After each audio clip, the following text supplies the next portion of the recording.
Já, við erum komin inn aftur, ætlum að enda þetta hérna, Sigurjón. Já.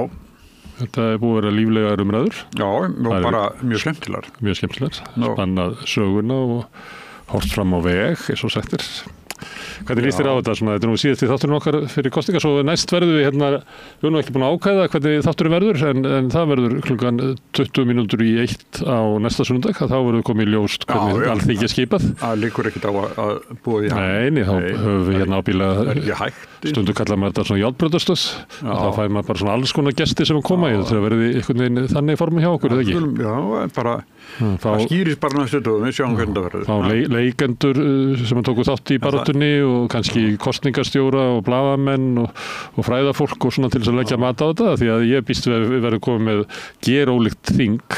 Já, held til að vera, sko. Og þá eru spennandi eins og svona hver stæðstur og hver þetta fór stjórnarmyndunar umbóðið og svona spekuleringar. Já. Þannig að það verður það, sko. Það verður Þorgerður eða Kristrún. Miðað við hvernig þetta núna. Já. Það breytast svo mikið til þess, sko.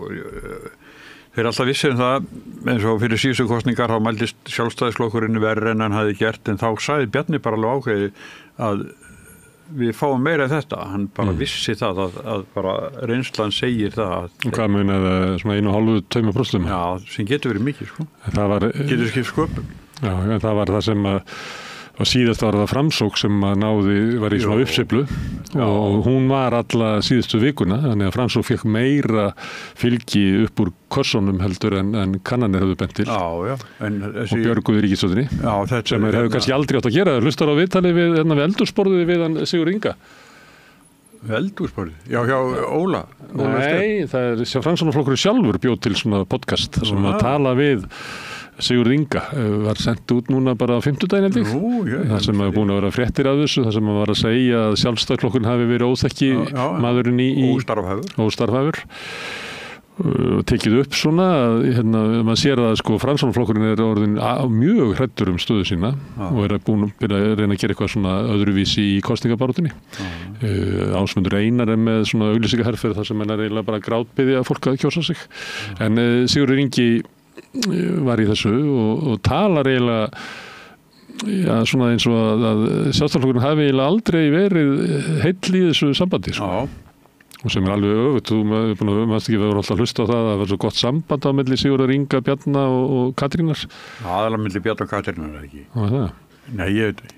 Ég minni það. Það hefur alltaf verið að segja að það var svo gott traust samband á milli forystufólksins En núna hann að gera þetta upp og sér að þessi ákvörðun að fara inn í þessa ríkisstjórn og taka þetta, fekk ekki 17,3% fylgi eða eitthvað, stórkostlegt afrek, hann er ekki bara best að kjósa Framsókn og sóaði inn í þessa ríkisstjórn, sko. Og situr núna, Óli var að vitna í könnunina sem var gerð fylgi flokkana í borgarstjórn. Þar þeir fengu 16 eitthvað held ég, 4 þingmenn. Núna er mælist með 3% og enga þingmenn. Borgarfulltrúa, og Einar Þorsteinsson sem lagði mikið upp úr því að fá sko borgarstjórastólinn út úr þessu, að hann mæli þar 6% borgarfulltrúa sem að benda á hann sem þann borgarfulltrúa. Það er náttúrulega engin borgarstjóri mælst svona lágt. Nei, þetta er róttök. Algjört. Halldór Ásgeirsson sagði afsemastu á sín tíma vegna lélegra útkomu úr sveitarstjórnarkosningum. Já, það var þannig að hann var eiginlega búinn á því þegar að því kom. Ég hugsa svo þegar hann hefði verið svona eitthvað kraftur í honum, það var eins og eftir að maður forsætisráður, þá bara koðnaði hann alveg endanlega niður. Það var eins og svona stundum gerist, þú ert að stefna einhverju marki, svo þegar það kemur og þá ertu bara þú veist, kannski var það ekkert svo gott að fá það og svo komu þessi kosningaúrslit þá er það 2006 að þá sagði hann af sér. En ég held að það hafi spilað tvennt saman, annars var hann bara eiginlega búinn sem stjórnmálamaður á þessu langa samlífi með Davíð Oddssyni og svo kom þessi úrslit. En það er, ef það er, að þá ættu nokkrir að segja af sér á kosninganótt. Já, samanlega. Svandís í VG, líklegt að Píratarnir, þú veist, þurfa að gera eitthvað stórkostlegt uppgjör. Það er ekki með neitt formann. Nei, en það verður eitthvað svona jáfnveglóttir slefinn sko, þetta náttúrulega stjórnarandstöðuflokkur gegn mjög óvinsælli ríkisstjórn og þeir uppsker ekki neitt þannig þeir lóta að skoða hvað að ég hef alltaf sagt að hérna Bjarni Benediktsson muni segja af sér sko kostinganótt. Já, ég 1. desember, ég búin að segja, það dagurinn Bjarni fyrr. Já, ég bara það þarf að gerast eitthvað kraftaverk í þessari viku sem engin merki Ég hef svolítið hitt fólk svona úr flokkunum og maður sér það svona bara á líkamstjáningunni hvernig þeim líður og sjálfstæðisfólki það bara úr þeim allur vindur sko. Og skal engan undra sko. Þetta eru ótrúlega breytingar. Já, og þau sjá fleiri vonda fréttir heldur við þeir alltaf verið að gera kannanir og það bara ekkert jákvætt sko. Og sama með VG, ég held að svona reyndara fólki þarna innandyra sé búið að svona sætta sig við að þetta búið sko, en það ef þú mælist ekki inn á þingi sko frá því í maí í fyrra þá hvað þarf að gerast þannig allt í einu bara púff og það ekkert í spilunum sem að bendi til þess það engin byr hjá þeim eða neitt og engin einstaklingur sem að svo sko Svandís fín og það saman það bara duga bara ekki kannski getur Framsóknarflokkurinn dregið fram kraftaverk en það þarf kraftaverk bara til þess að Sigurður Ingi ná inn í Suðurkjördæmi ég held að hann ná ekki inn og þá sé sem ekki atrið fyrir að komast í ríkisstjórn svo hann geti verið utanþingsráðherra. Til hvers að þeir að ef hann kemst ekki inn á þing og það þýðir að flokkurinn kannski að fá bara kannski 6-7% fylgi það þýðir að Ásmundur Einar og Lilja úti Willum kannski inni og Halla Hrund og kannski Stefán Vagn í norðvestri og hver í norðaustri það er hann Ísaksen hún ekki efst? Jú og svo kemur hinn hundildi bóndi Þórarinn Ingi Pétursson hann í öðru seti ekki hann, ég meina ef þeir fá bara 6-7% þá verður þingflokkurinn í mestalagi Willum Halla Hrund, Stefán Vagn og hún Ísaksen og ég heldur að þau fari eitthvað að draga Sigurð Inga sem formann ég veit ekki, það bara ekki fræðilegum ekki, bara Willum verður bara formaður bara eitthvað í manni í februar þannig það er ekki þessi tryggð við Sigurð Inga að þau fari að verða hálf forystulaus inn í ríkisstjórn og á þingi vegna verið við það nú upp einhvern tímann að Sjálfstæðisflokkur reyndi þetta með Geir Hallgrímsson og það leiddi bara til hálfgerðar stjórnarkreppu þú veist að því að flokkur varð að skipta út forystu og tók Þorstein og hann fekk ekki sæti í ríkisstjórninni fyrir en eftir einhver tíma það var mjög erfið tími fyrir flokkin að formaðurinn væri utan ríkisstjórnar sem flokkur nátt aðeins en þetta að segja sem blasir svo viðsmári fyrir okkur sem svona fylgst með þessu lengi að þannig að verða straumkvör sko. Sjálfstæðisflokkurinn 15% eitthvað þá verður sko. Minni en Viðreisn ég held að þeir horfi á það núna það má ekki gerast hugsa fórustu Sjálfstæðisflokksins núna að Viðreisn er stærri en Sjálfstæðisflokkurinn miðflokkurinn stærri en Framsóknarflokkurinn og sósíalistar stærri en VG þeir horfa á, ég heldur að horfa núna við verðum að fara yfir Viðreisn en það hafa það svolítið snúið þeir voru í þessari furðulegu baráttu við miðflokkinum þetta íhaldssama fólkana sem að samanlagt hefur bara dregið úr fylgiflokkana þannig að nú eru þau að reyna að vinda sér yfir í baráttu við Viðreisn og ætla að nota Evrópusambandi sem einhver draug með sýnist það að vera svona það sem við ætla að gera lokametrún og það svona eins og þá hugmyndin líklega svo að við verðum bara að vera yfir Viðreisn ef við verum undir Viðreisn þá bara niðurlögin þá bara komið nýtt forystu að plægra megin þá Viðreisn og svo miðflokkurinn þá Sjálfstæðisflokkurinn skiptir ekki máli sem þið algjör niðurlæging að allan víst að Sjálfstæðisflokkurinn ekki forystuflokkur ekki næstu ríkisstjórn sko þú sérðu hvernig staðan á VG og Framsókn það bara þetta geislavirkur flokkur það bara, ég meina við höfum oft talað það að Kristrún hafi svona aðlaga stefnu sína að því að geta farið í ríkisstjórn með Sjálfstæðisflokknum það var svona áður en Sjálfstæðisflokkurinn hrundi en ég held að Samfylkingin og Viðreisn hljóta að horfa bara á örlög Framsóknar og VG og segja bara stjórnarsamstarf við Sjálfstæðisflokkinn Nei, það er bara, eitthvað sagði að það væri svo tjaldavil þinn á Kjarnarkværi. Þetta er sko, eins og þetta núna, sko, þá er það Þorgerður Katrín forsætisráðherra, Kristrún fjármála. Sem ég held að hendinni betur að vera fjármálaráðherra heldur í forsætisráðherra. Já, og ef að Pírata lifa þá verður Þórhildur Sunna utanríkisráðherra. Nei, þeir munu ekki taka, þeir myndu taka, ef að Framsókn sleppir inn á þing, þá munu taka Framsókn. Ég myndi vilja að tækja sko sósíalistana. Það verði að vera eitthvað vinstri í þessar ríkisstjórn, því að Samfylkingin og Viðreisn saman er bara aukin einkavæðing og það er bara ekki góð blanda sko. Nei, þú vilt fá svona ég vil fá breytingar. Dyravörð. Nei, ég vil fá breytingar í íslensku samfélagi eins og ég held að meirihluti kjósenda vilji. En það ég held að sé bara hálfgerð óskhyggja að vera eitthvað mikla breytingar við að þú fái sko nýja forystundu sömu stefnu. Já. Herðu, en að því að Óli bent á þetta líka og við höfum bent á þetta áður að það sem var verið að reyna að sannfæra okkur allt síðasta ár, eða þetta ár og líka raunverulega síðast ár, að næstu kosningar myndu snúast innflytjendamál og að Sjálfstæðisflokkur og Hægrið myndu stjórna umræðinni. Og þetta heyrði maður svolítið, það er vinsæll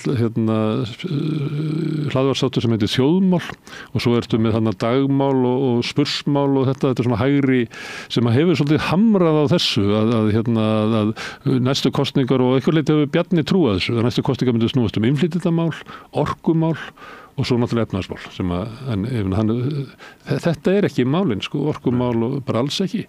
Þannig að ég er að velta fyrir mig hvort að það hafi orðið átt sér eitthvað stað hægra megin, eitthvað svona algjör misskilningur, mislestur á samfélaginu og hvað fólk vildi raunverulega vera að kjósa sem að hafi afvegaleitt sko Sjálfstæðisflokkin og sömuleyti Miðflokkin sem að taldi sig vera að fara bara að taka á móti ykkur velunum en er augljóslega í svona svolítið frjálsu falli í könnunum og þú veist fellur hratt og ég held að með þessi uppákomur í kringu Sigmund þá mun fólk náttúrulega bara að velta fyrir sig býtu það er allt svo skrítið eitthvað sko. Mjög óeðlileg framganga nokkuð manns. Og hann einhvern veginn svo sannfærður hann geti bara reddað ríkisfjármálunum og gert allt einhvern veginn öðruvísi og áfram Ísland og ég heyrði, hann er búin að byrja að segja þetta núna sko, í 1100 ára sögu þjóðarinnar þá hefur við sem farið ykkur úrslita orustu framtíð þjóðarinnar. Vegna þess að hann ætlar að loka landamærunum því annars munum við bara tapa Íslandi og tapa íslenskunni og ég veit ekki hvað. Tapa sko 1150 ára sögu þjóðarinnar og framtíðin. Ef við veljum hann ekki? Já, það er undir. 1150 ára saga íslensku þjóðarinnar og framtíð hennar. Já, þetta er bara að verða svo skrítið sko. Þetta er að verða svo skrítið sko. Já, en það er ekki meira en það segir. Og ég myndi vilja að þið gengi svolítið á til dæmis Miðflokkinn hvað raunverulega er að leggja til. Mér finnst það sama með ég eiga við Flokk fólksins sem að lofar svona miklu en passa sig að ekki að ræða hvernig ætla að afla teknana á móti. Þannig að ég myndi vilja að því kannski svona bara meiri ákefð í þessum pallborðum og kappræðum að draga fram eiginlega hvað eru flokkarnir raunverulega að leggja til. Því að við erum komið svolítið fram úr því að þú veist alltaf kjósa bara út okkur stemmingu eða eitthvað. Þetta eru mikilvæga kosningar. Það er mikil krafi í samfélaginu sem ég heyri og ég sé það bara í skoðanakönnunum, mikil krafi breytingar. Og ég vil þá bara heyra það, hvað eru flokkarnir að leggja til? Hverju ætlaði að breyta? En hvernig er með til dæmis sjávarútvegsstefnu Samfylkingar og Viðreisnar, er þetta ekki bara eitthvað svipað? Nei, sko það var miklu líkara. Það voru bæði á innköllun kvótans og uppboð aflaheimilda sem þýðir það bara að stóru útgerðirnar borga bara aðeins meira í uppboði. En er mjög takmörkuð þú til þess að geta komið inn að þetta kaupa kvótan og það, til þess að geta keypt kvótan þá þarf þetta að hafa aðgengi að fjármagni þannig að það er eiginlega bara hinnir ríku sem að geta keypt þetta svipað með lóðirnar það enda bara með því að ríka fólki kaupa bara lóðirnar þannig að við sem eigum ekki bótur í borun á okkur fáum aldrei lóð þannig að þau voru bæði með svoleiðis stefnu. En það eigum ekki að byggja við eigum ekki bótur í borun á okkur. Nei, en við gáttum gert það fyrir kynslu gáttum gert það í samvinnu verkefnum og öðru slíku. Og það var miklu heilbriðari húsnæðisstefna þegar að lóðum var útlutað sem almanna gæðum og þá var sagt að það var eitthvað ósangjata því að þú varst 7 ára að bíða eftir lóð eitthvað svoleiðis að það verður bara bjóðut upp sem að þýðir bara það að þeir sem eiga peningi fá alla lóðunar sko. Þannig að við erum bara að taka almannagæði af sko, fólki með miðlungstekjur og þar fyrir neðan og færa það þeim sem eru betursettir. Sem við ofta rætt hérna. Já, en Samfylkingin var með þessa stefnu innköllun kvótans 5% á ári en það er eitt af því sem Kristrún lagði af. Það var nú bent á það þegar hún var kosin formaður að hún hafði það til eitthvað svona það sem hún er að tala sem hagfræðingur viðskiptaráðs, það sem hún er að tala mjög gegn öllum breytingum í sjávarútvegi og ég hef aldrei heyrt hana að leggja neitt til neinar áherslur það. En hún hefur talað um að hún vill hækka veiðigjöldin, bara hafa sama kerfi í dag nema að taka eitthvað aðeins meira af sjávarútveginu, þannig að það er engin flokkur með svona uppstokkun á flokkur fólksins leggur áherslu á frjálsar krókaveiðar á strandveiðar og við erum enda með það líka svolítið og ég held að við erum líka með tillögur að bara horfa á það að það er sama fyrirtæki sem á alla virðiskeðjuna frá því að fiskurinn er veiddur og þá er hann seldur út í heimi og þetta er náttúrulega bara þannig hann eiginlega ræður því og svo erum við að rukka sko eitthvað hlutfall af aflaverðmæti sem er hér þegar fyrirtæki kannski tekur það bara allt í útlöndum sko þannig að það sem er verið að borga í veiðigjöld er ekkert sko 30% af hagnaði félagana, hagnaður eru allir tekin einhvers staðar annars staðar og þannig að við getum ekki haft svona kerfi ef það á að vera innheimta af auðlindir sem við höfum, þá getum við ekki haft kerfi sem bara virkar ekki og sá sem að vikta aflan sjálfur líka. Já, vikta hann sjálfur og þetta er alveg stórkostleg en það veit almenningur, þegar almenningur spurði út í kvótakerfið, þá held ég 80% að það leiði til spillingar og akkur heldur það sé, fólk þekkir þetta bara Veist, það eru sjómenn í fjölskyldunum og þú heyrir þetta og bara fara í svona sæmilega fjölmenna fermingaveislu þá bara heyrir þú veist hvað er verið að gera við þetta kerfi en þetta er ég heyri nú svolítið í mönnum því ég var náttúrulega á sjó hérna áður og svona þekkja en þá nokkra og þetta er alltaf þetta sama og þetta veit fólk en þetta því miður hefur þetta eiginlega bara verið ýtt út úr pólitísku umræðu eins mikilvægt og þetta kerfi er og svo hefur það náttúrulega leitt til alveg fáralegra auðsöfnunar örfárra sko. Ég meina Samherji á fyrirtæki í Noregi, í Þýskalandi, í Færeyjum, í Namibíu og þú veist út allan heim er búin að kaupa Sjóvá og Haga og Heimskip og það er teknir peningarnir sko.